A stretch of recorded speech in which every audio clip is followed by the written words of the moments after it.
Bismillahirrahmanirrahim. Assalamualaikum warahmatullahi wabarakatuh. Alhamdulillah rabbil alamin. Wal aqibatu lil muttaqin wa la udwana illa 'alal zalimin.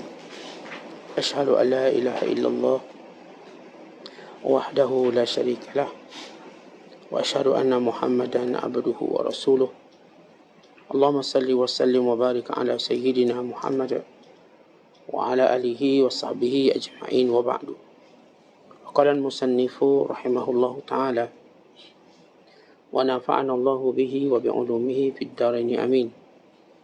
Berkata Imam al-Allamah Syekh Abdul Qadir Al-Jilani, semoga Allah Ta'ala merahmatinya dan kita mendapat manfaat serta barakah ilmunya. Orang yang mula berzuhud selalunya melarikan diri dari manusia. Tetapi orang yang sudah sempurna zuhudnya tidak akan mempedulikan manusia lagi. Dia tiada melarikan diri dari mereka, malah mencari mereka, kerana dia sudah menjadi seorang arif billah. Dan sesiapa yang mengenali Allah Azza wa Jalla, dia tiada akan melarikan diri dari siapa dan apa pun. Tiada takut kepada sesiapa dan apa pun selain Allah Azza wa Jalla semata. Orang yang mula berzuhud akan melarikan diri dari orang-orang fasik dan orang-orang yang membuat maksiat.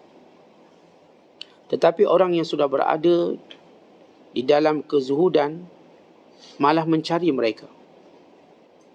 Betapa dia tidak mencari mereka sedang obat mereka itu ada di tangannya.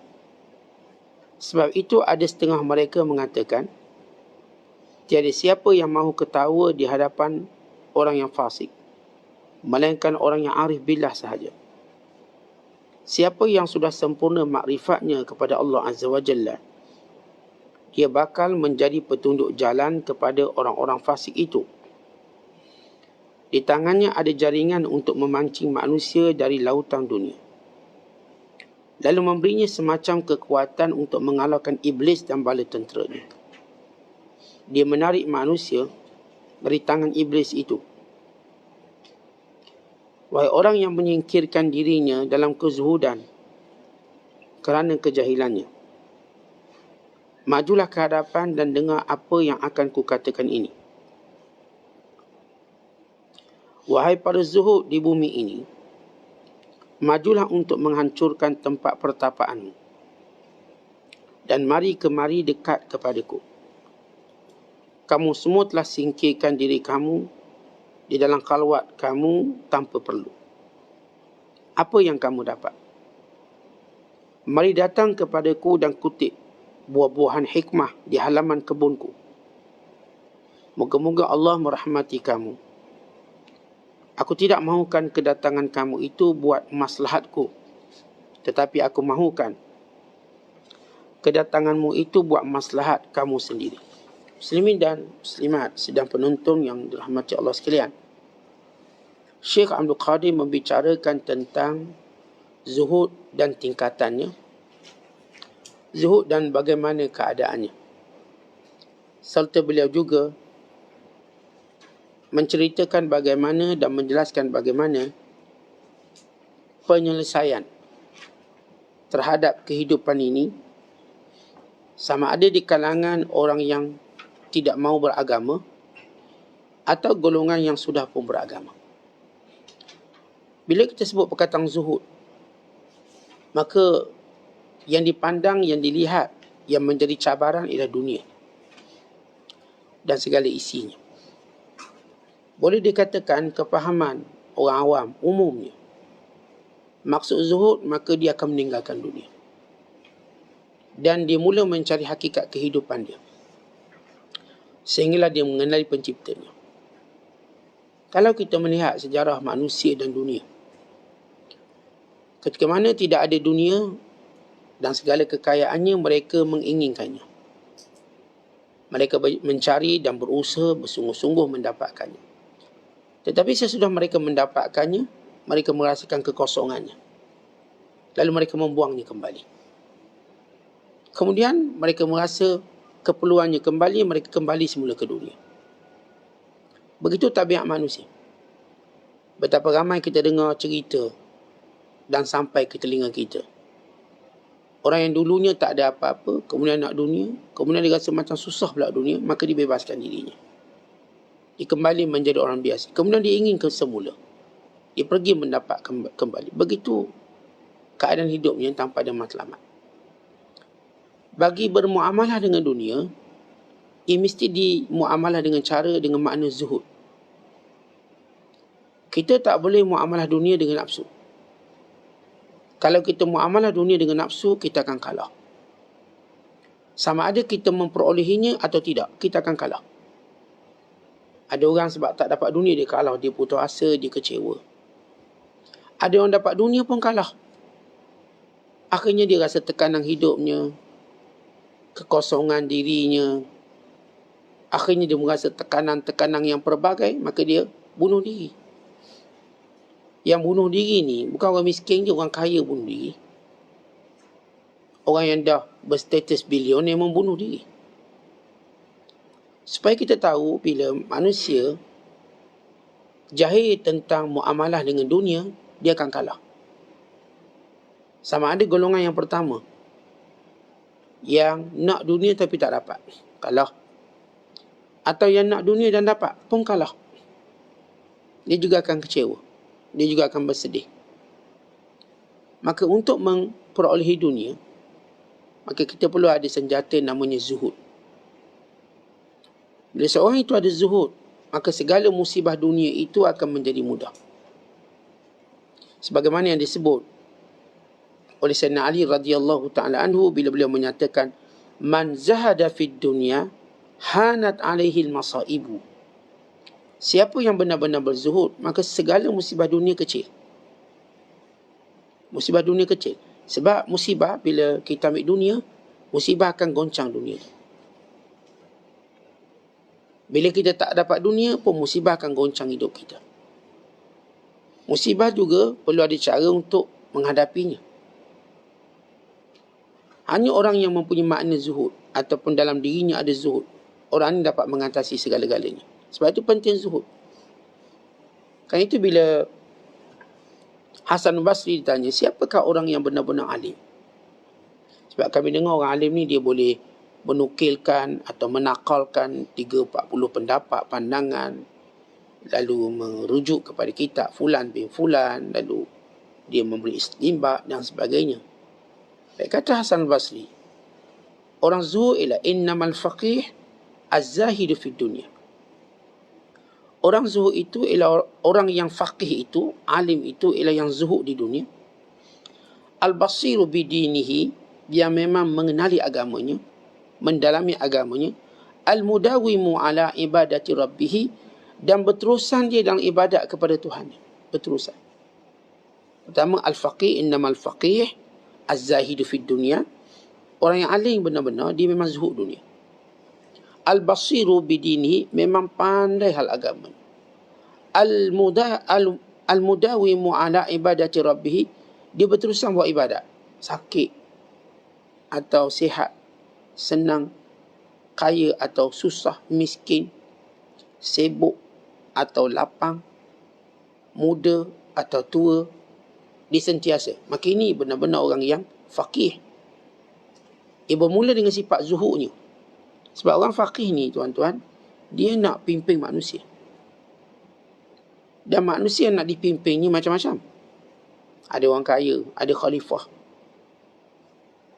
raja-raja, ada orang bawahan, ada orang awam.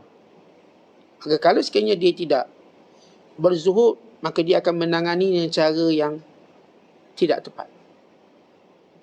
Sebab pertama dalam menguruskan urusan manusia, dia kena kenal dulu dunia, maka dia boleh uruskan manusia. Para Nabi SAW, mereka dah kenal dunia lebih dahulu. Kerana itu mudah mereka tackle manusia. Mereka kenal dunia ni. Sementara, fana, akan binasa. Cuma dunia ini ialah mamar wa ma'bar, tempat lalu, jambatan. Dunia bukan destinasi. Dunia tempat kita rehat sekejap je. untuk kita menuju kerehatan yang abadi. Mengenali dunia ini penting, dan untuk kenal dunia juga perlu melihatnya dengan kacamata zuhud. Mengenali dunia lain daripada makna zuhud, maka membinasakan kita. Sebab itu kata ulama, ahinu dunya fa wallahi la ahna ma takunu idza ahantaha. Hinakan dunia, demi Allah, itu akan menjadikan lebih tenang dan bahagia bila mana kamu menghinanya. Kalau orang tu dia nampak dunia segala-gala, dia tengok orang ada pangkat, dia dah kecewa.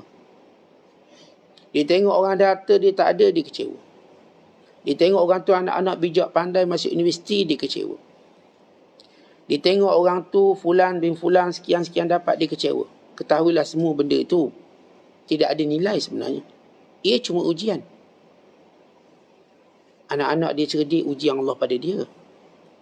Dia dapat pangkat, dapat jawatan, ujian Allah pada dia. Kita pula dalam keadaan macam gini, ujian Allah pada kita.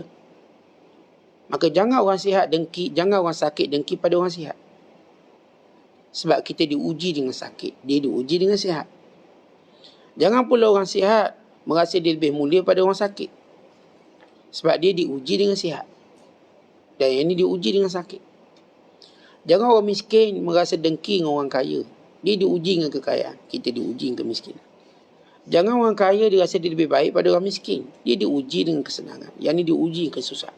Baik, begitu bila kita kenal dunia dengan neraca, dengan pandangan zuhud, maka mudah.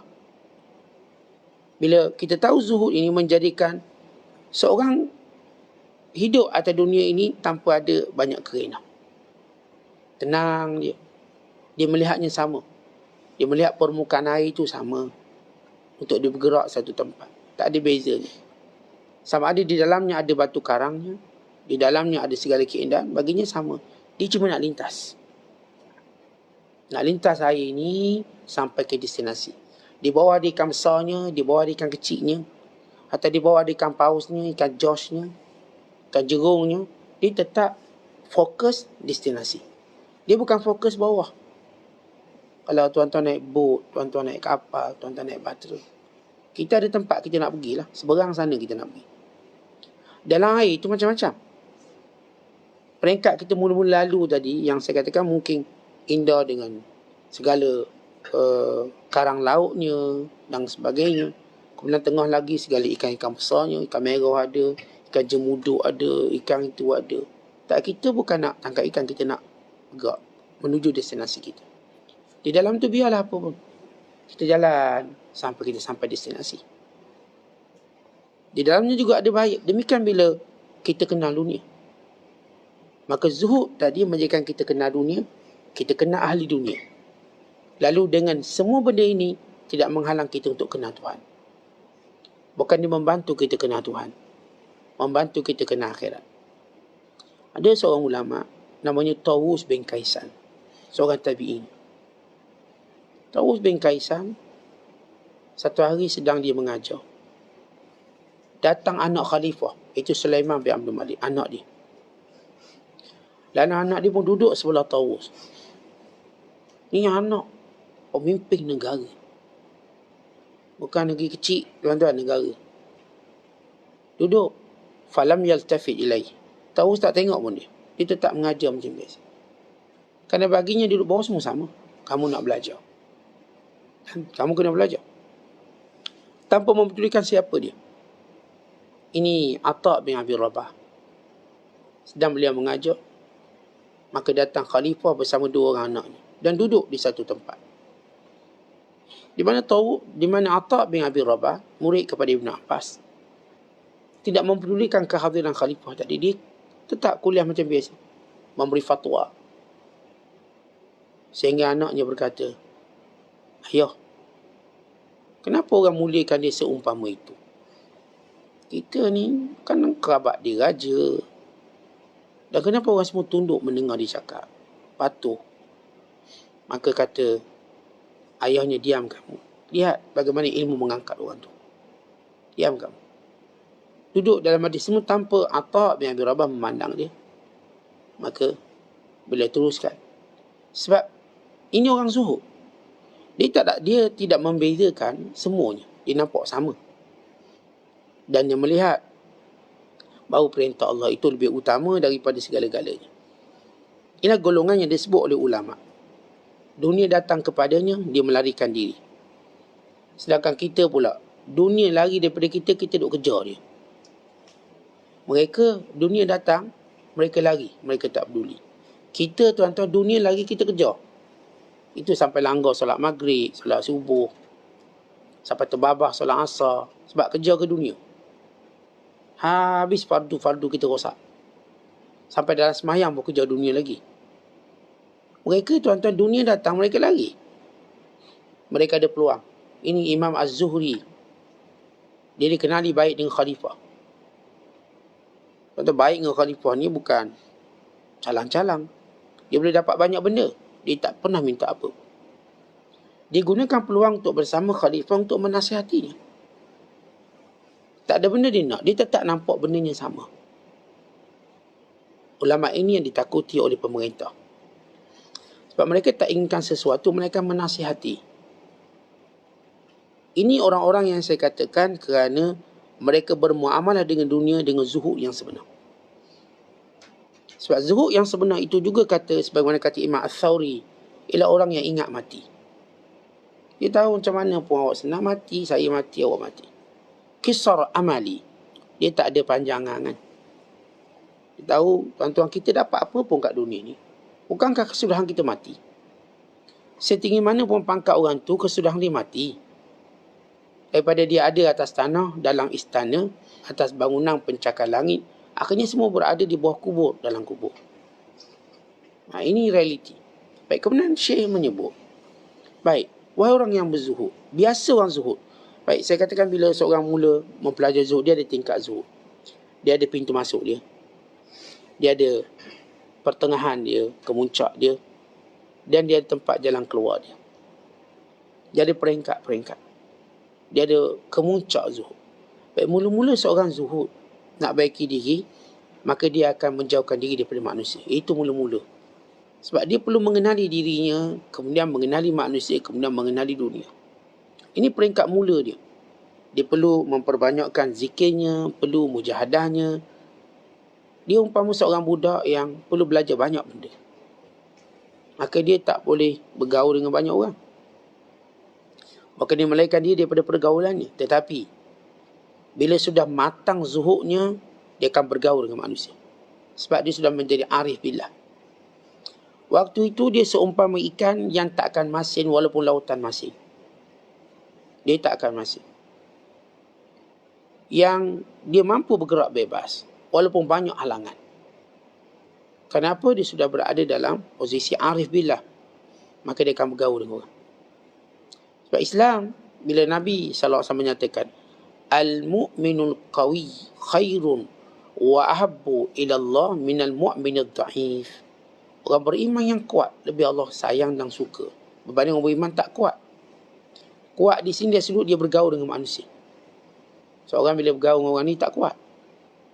Dia tak tahan cercanya. Dia mudah hanyut dengan pujiannya. Orang yang kuat tak termakan pujian. Dan juga tidak takut dikeji. Wala yakhafuna laumata laim. Tak pernah takut cela pada pencela. Kan disebut dalam hadis, al-mu'min alladhi yukhalitun nas khairun minal mu'min alladhi la yukhalitun nas.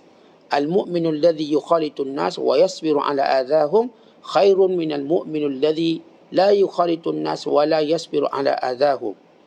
Orang beriman yang bergaul dengan orang dan sabar dengan kejahatan mereka. Lebih baik daripada orang beriman yang tak bergaul dengan orang dan tak sabar dengan kejahatan. Ini memang peringkat pertama seorang bila berzuhud untuk mengenali akhirat. Dengan cara dia kenali dunia ni, cara kenali diri dia, dengan cara dia mengenali musuh-musuhnya. Sebelum dia panjat menggunakan tangga-tangga ini, mengenali Allah. Ya, ada orang dia bergerak begitu, dia pertama kena kenali dirinya, kena kenali dunianya, kena kenali musuhnya, baru naik atas tangga-tangga mengenali Allah. Dia kenal akhirat, baru dia kenal Allah. Dia mula daripada kenal diri, kenal dunia, dia kenal musuh-musuhnya, kemudian dia kenal akhiratnya, kemudian dia kenal Allah. 5. 4 anak tangga sebelum sampai ke muncak kenal Allah. Tapi orang sudah berada kenal Allah, dia akan turun balik. Dia akan turun balik. Bukan turun kerana rendah. Dia akan kembali untuk mengawal musuhnya. Memberitahu pada semua orang ini tabiat musuh. Dan memberitahu kepada semua orang ini tabiat dunia. Memberitahu pada semua orang begini akhirat. Memberitahu kepada semua orang begini diri manusia. Maka orang ini berada pada arif billah. Dia turun untuk beritahu. Mula-mula dia naik untuk dia tahu. Kemudian dia turun untuk beritahu. Waktu itu tuan-tuan dia okey. Dia boleh bergaul sesiapa. Bahkan kalau orang zuhud dalam permulaan, dia tak boleh bergaul dengan orang fasik. Even dia tak boleh ketawa dia pandang orang fasik. Nescaya orang fasik akan mempermainkan agama dia. Dia diam. Dia tak berani. Dia nak cakap lebih-lebih tak berani. Tapi bila dia sampai peringkat arif billah, dia boleh bergurau dengan orang fasik. Dia boleh ketawa orang fasik. Dia boleh jadikan orang fasik itu ketawa. Tanpa mengurangkan agamanya. Bukan dia memimpin orang fasik. Sehingga orang fasik mula rasa tidak, atau kita katakan tenang dengan mereka yang zuhud ini. Tidak lagi dia memandang, kalau saya mendekati mereka, maka saya akan hilang dunia. Atau saya terpaksa buang cara hidup saya secara totally. Tak, bila dia mendekatinya, dia tahu apa yang patut dia buang, apa yang patut dikekalkan. Apa yang kegembiraan yang perlu diteruskan, tak ada masalah. Sebab kalau kita tengok, contoh, orang fasik ataupun orang yang rosak agama, dia takut nak dekat dengan orang agama. Sebab apa? Dia rasa dia salah semua benda. Dan dia kalau dekat, dia kena buang semua benda. Dia seolah-olah kena mulakan hidup dia dengan zero. Kosong balik. Dia tak nak. Seolah dia kena berhenti kerja, dia kena buang dunia, buang itu, buang ini. Sebab isteri dia pun salah, anak-anak salah, dia kena buang bini dia, anak-anak dia. Sebab tu ramai orang fasik takut kembali pada agama. Takut. Sebab apa? Sebab bagi dia kalau kembali pada agama, bererti dia kena buang semua yang dia ada sekarang. Terutama tengok isteri dia pun teruk, anaknya teruk. Maka kalau dia beragama, yang ni dia kena singkirkan. Dia seperti kena bina keluarga baru. Sebab ketakutan ini dia tak jumpa dengan ahlinya. Bila dia berjumpa dengan ahlinya, maka dia tengok tak ada benda dia patut buang. Dia tak perlu buang isterinya, tak perlu buang anak-anaknya, tak perlu buang pekerjaannya, tak perlu buang hobi dia, tak perlu buang minatnya. Dia cuma membetulkannya. Dia cuma memperbaikinya. Dia tak perlu pindah ke mana-mana. Duduk rumah tu. Ada tempat yang kamu kena baiki sikit. Bukan semuanya, sedikit. Ada tempat yang secara technically-nya kamu kena ubah sikit. Bukan kamu ubah semua. Ya, daripada kamu pergi tempat ni kepada kamu pergi tempat lain pula. Benda yang sama, kamu boleh buat perjalanan, tapi tempatnya berbeza. Atau dalam keadaan kamu bergerak lalai dengan berhenti sekejap untuk solat. Berhenti sekejap untuk solat. Akhirnya, orang ni bila mereka benar-benar bertemu dengan arif billah, mereka kembali tenang dengan hidupnya. Okey. Siapa yang boleh bergaul dengan mereka? Orang yang arif billah. Orang ni boleh bergaul dengan sesiapa sahaja. Sebab agamanya, agama yang ada pada dia tidak akan kurang. Sebab dia sudah berada dalam keadaan kenal Allah. Dia tahu macam mana dia nak menjaga agama dia, dan dia nak jaga orang yang berada sekelilingnya. Kemudian kata Syekh, wahai orang yang tidak mahu zuhud kerana jahil. Ada orang tak nak zuhud, tak nak benci dunia ni sebab dia jahil, dia tak tahu apa maksud zuhud. Zuhud bukan makna kita buang dunia, tidak. Kamu bukan buang dunia pun, tapi kamu menguruskan dunia dengan betul. Bukan sebut zuhud, kita pun kena jadi fakir miskin. Zuhud bermula daripada kamu ingat kematian. Zuhud bermula kamu melihat bahawa orang lain lebih baik pada kamu, bukan kamu lebih baik. Zuhud dengan mula meninggalkan apa sahaja yang melalaikan kita daripada Allah. Zuhud dengan maksud kita mula menjadikan akhirat itu lebih menjadi keinginan kita berbanding dunia. Abdullah bin Mas'ud satu hari dia duduk dengan anak-anak murid. Dia kata, kamu ni puasa banyak, sembahyang pun banyak, jihad pun banyak, lebih banyak daripada sahabat-sahabat Rasulullah sallallahu alaihi wasallam. Tetapi sahabat Rasulullah lebih baik pada kamu. Kalau tengok sudut perbuatan, kamu paling banyak. Kata Abdullah bin Mas'ud pada murid-muridnya. Kamu sembahyang banyak. Sebab aku kenal lah sahabat-sahabat Rasulullah. Kamu sembahyang banyak, puasa banyak, perang pun banyak. Sebab sahabat, sebahagian mereka cuma perang 3, 4. Yang Rasulullah SAW perang 27 kali. Ada yang selepas zaman Rasulullah yang perang sampai 100 kali, 200 kali, 300 kali. Di sebalik kamu buat banyak ibadat, sahabat Rasulullah lebih mulia pada kamu. Lalu kata anak murid Abdullah bin Mas'ud, kenapa pula mereka lebih mulia pada kita? Maka jawabnya, kerana dalam diri mereka, mereka cintakan akhirat. Mereka benar-benar cinta akhirat. Lebih daripada kecintaan mereka pada dunia. Itulah menyebabkan mereka lebih mulia pada kamu. Sebab itu bila kita sebut zuhud, bukan awak buang harta, buang kecintaan pada harta. Bukan maknanya awak tolak harta, buang kelalaian kerana sebab harta. Bukan maksud kamu bongkamkan harta kamu, buang kesombongan kerana harta. Bukan zuhud itu kamu terus pisahkan, bercerai dengan harta, talak 3. Bukan. Tapi kamu ceraikan perkara yang menyebabkan kamu memandang rendah akhirat. Itu yang kamu patut ceraikan. Bukan dunia kamu nak cerai, sifat-sifat buruk dalam dunia ni kamu nak kena cerai.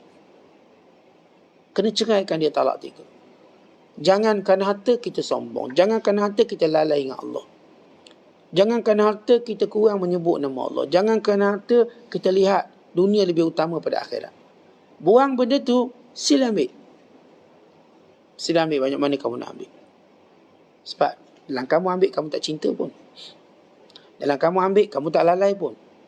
Dalam kamu ambil, kamu tak sombong pun. Dalam kamu ambil, kamu tak pernah nampak dunia lebih utama akhirat. Saya tetap tengok akhirat. Sebanyak mana, segedung mana, segunung mana harta, akhirat lebih utama dan kekal. Kalau orang tanya saya, selepas saya memiliki seluruh dunia ini, mana lebih baik dunia dengan akhirat, saya akan kata akhirat. Walaupun saya sudah menjadi raja dunia ini. Sebab apa? Inilah orang zuhud. Orang zuhud. Sebab itu Malik bin Dinar, seorang tabi'i yang amat zuhud. Tapi orang tanya dia, siapakah lebih zuhud pada kamu? Dia kata orang paling zuhud sebenarnya ialah Umar bin Abdul Aziz, bukan aku. Sebab aku tak diuji dengan dunia macam dia. Dia jadi khalifah untuk 2/3 dunia. Dia ni khalifah. Rom, Parsi semua tak ada dah bawah dia. China, India semua dah bawah genggaman dia. Afrika semua. Seluruh Afrika itu milik dia. Yang kata sebenarnya tanah Arab. Ini Umar bin Abdul Aziz, khalifah ke-8. Dan dinasti Umayyah. Dia lebih zuhud pada aku, kata Malik bin Dinar. Sebab apa? Dunia datang langsung tak melalaikan dia. Setiap malam dia solat 100 rakaat. Tak kurang. Setiap malam. Dalam keadaan dia berada di dalam istana yang paling berkuasa di dunia. Arahannya arahan paling berkuasa di dunia. Tak ada orang berani lawan. Tak pernah terkalau dalam mana-mana peperangan.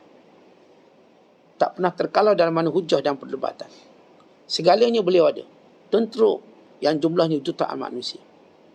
Segala kelengkapan, segala strategi, segala kebijaksanaan. Di sebalik keturunan yang mulia, dengan silsilah keturunan Umar Al-Khattab, dan juga keturunan keluarga khalifah daripada Abdul Malik bin Marwan yang membentuk khilafah Umayyah, yang mengukuhkan. Ya benar dia daripada Umayyah bin Abi Sufyan, tapi kalau kita baca tentang kerajaan Umayyah, dia ada 3 fasal. Dari fasal dipanggil Nash'ah, pembentukan. Ia bermula pada zaman Umayyah. Daripada zaman daripada zaman Muawiyah bin Abi Sufyan, diikuti dengan Yazid bin Muawiyah, diikuti dengan anak kepada Yazid, itu Muawiyah bin Yazid. Ini dipanggil Fatratun Nash'ah. Kemudian dia ada satu fatrah kegemilangan, fatrah keemasan. Dalam fatrah keemasan ini, maka yang mewujudkannya ialah Abdul Malik bin Marwan. Maka lahir anaknya daripada Marwan bin Abdul Hakam. Lahir anaknya Abdul Malik bin Marwan. Kemudian dinasti ataupun Abdul Malik mengukuhkan kerajaan Umayyah dengan anaknya selepas itu, Al-Walid bin Abdul Malik, Sulaiman bin Abdul Malik, diikuti dengan katakan Umar bin Abdul Aziz. Kemudian seterusnya Al-Walid bin Abdul, seterusnya iaitu Hisham bin Abdul Malik dan seterusnya. Peringkat Umar bin Abdul Aziz berada pada peringkat tengah kegemilangan. Masa ni orang tak berani lawan. Tak ada orang boleh pengaruhi khalifah. Khalifah dengan pandangannya yang kuat. Kerana pada zaman kelemahan dia dipengaruhi khalifah. Seperti separuh boneka. Tidak mampu mengendalikan urusan. Baik ini Umar bin Abdul Aziz, dunia datang kepadanya, langsung tak terpengaruh dia. Langsung tak lalai dia. Tak pernah meninggalkan solat berjemaah bersama rakyat. Bayangkan dia khalifah, dia tak tinggalkan solat jemaah bersama rakyat. Kita jadi YB pun nak pergi masjid pun payah. Tu YB tak buat kerja. Dia YB tunggu 5 tahun pun buat kerja. Kita jadi YB sibuk sikit je, nampak sibuk sikit. Pun tak nampak rumah Allah. Tak nampak. Kita peganglah sikit jawatan. Jadi ketua kampung sikit, penolong ketua kampung. Dah tak nampak masjid dah. Tentang lemahnya kita. Kita bukan menuding orang, kita tuding kita. Kalau kita ada pangkat, payah. Kalau saya jadi YB, saya nak lekat masjid, payah tu. Kenapa? Kerana mungkin dunia lebih besar berbanding akhirat dalam diri kita. Sebab tu kita masih gagal. Sebab tu kita nak latih diri kita. Ini khalifah, masjid tak tinggal, luar biasa. Qiyamul Lail tak tinggal, luar biasa. Tangisannya takut pada Allah. Setiap malam dipanggil ulama bercerita tentang mati. Tentang mana ada orang kaya nak dengar tentang mati? Orang kaya nak dengar projek. Projek berapa bilion biar tak dapat tak apa, tapi biar dengar. Dengar tu jadi seronok. Ada sepanjang hidup tak dapat pun, dengar projek bilion tiap malam. Tapi lihat Umar bin Abdul Aziz panggil ulama-ulama, ceritakan aku tentang mati setiap malam. Okay, cerita bab mati. Cerita bab mati. Dengan kerajaan yang besar, yang hebat. Sebab tu kata Malik bin Dinar radhiyallahu ta'ala, beliau lebih, yakni Umar bin Abdul Aziz lebih zuhud pada aku. Tetapi ini yang kita maksudkan zuhud tadi. Dunia tak dicinta, dunia tak boleh pengaruhi dia, dunia tak boleh lalaikan dia, dunia tak jadikan dia sombong. Kalau tuan-tuan ada dunia dan tuan-tuan tak sombong, memang tuan-tuan ahli zuhud. Tapi kita tak ada dunia tapi sombong. Teruk, kita tak zuhud. Dia tak ada duit Ustaz. Dia baju pun selai. Tak, dia tak zuhud kalau dia masih sombong. Orang yang dalam dirinya ada sombong walau sikit, dia masih belum zuhud. Dia belum zuhud dia. Tapi kalau tak sombong, dia boleh duduk dengan orang biasa, walau dia berpangkat, walau dia ada, walau orang pandang dia mulia, dia duduk macam biasa, santai macam biasa. Dia ni boleh duduk atas lantai, boleh makan bersuap, boleh makan dengan tangan. Ini luar biasa zuhud. Dia tak kisah. Dia tak ada rasa perlu dilayan dengan special. Biasa. Orang nak layan, tak layan pun dia tak kisah. Bukan dia tak ada tangan nak ambil sendiri. Bukan dia tak ada kaki nak bergerak. Dia boleh buat sendiri. Maka ini watak-watak orang yang zuhud. Sebab itu kesan daripada orang zuhud tadi, dia sentiasa bercakap hikmah. Kata Imam Malik, aku dapat tahu seorang kalau benar-benar zuhud, cakapnya luar biasa. Nataqa bil hikmah. Dia bercakap satu benda yang hikmah. Hikmah ni tuan-tuan, kalau orang tu bercakap, dia pergi ke hati, dia tak pergi ke telinga.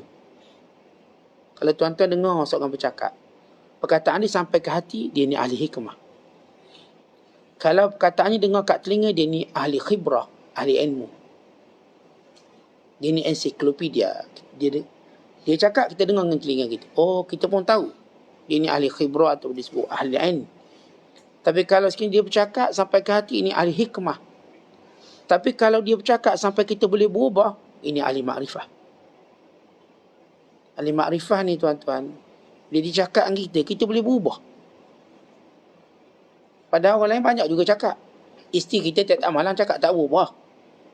Bini cakap, orang ni cakap, dia buat keras keng dia. Dia buat keras pedal dia. Tak nak berubah. Datang ahli makrifat cakap dia berubah dia. Senang-senang berubah. Ya, kerana dia ahli makrifat. Lepas tu ahli ilmu cakap kita dengar.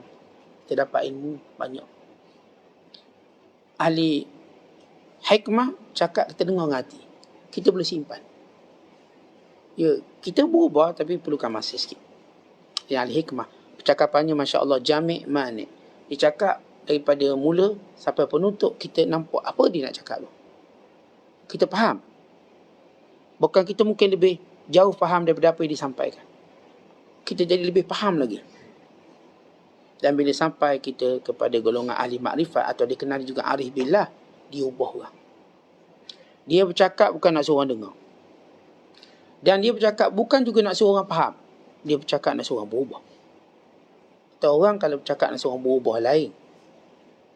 Dia punya, kita katakan, kataan yang digunakan pun lain. Dia kadang-kadang kasar, kadang-kadang lembut. Yang penting orang ni berubah. Orang ni berubah dan kita nampak dengan ketara perubahan.